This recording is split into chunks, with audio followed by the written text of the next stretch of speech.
It may be hard to imagine, but according to the World Health Organization, over 800,000 people die each year by suicide. That is more people than are killed in all the wars and homicides combined.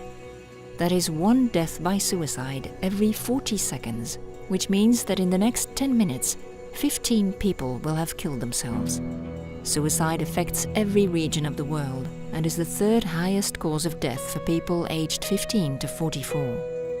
And for every life lost, another 25 people will attempt suicide, often causing serious medical injury or lifelong disability.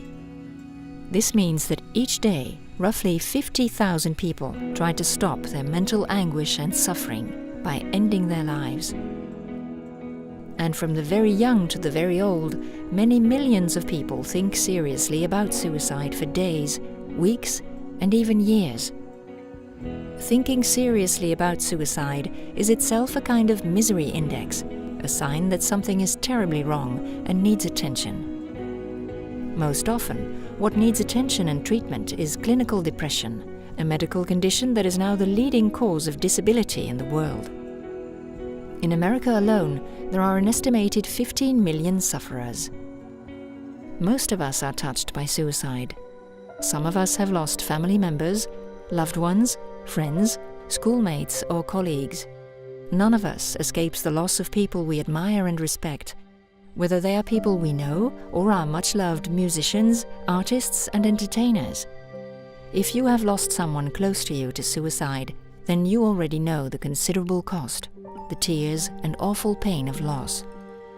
And if you are one of the millions who have thought seriously about suicide, then you know just how lonely and terrible it is to suffer alone. Depression, anxiety, substance abuse, bipolar and thought disorders like schizophrenia all contribute to great risk for a death by suicidality.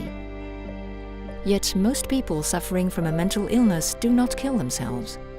They get help, they find a way, and they recover to live full and productive lives. And if recovery is possible, that means suicide is preventable.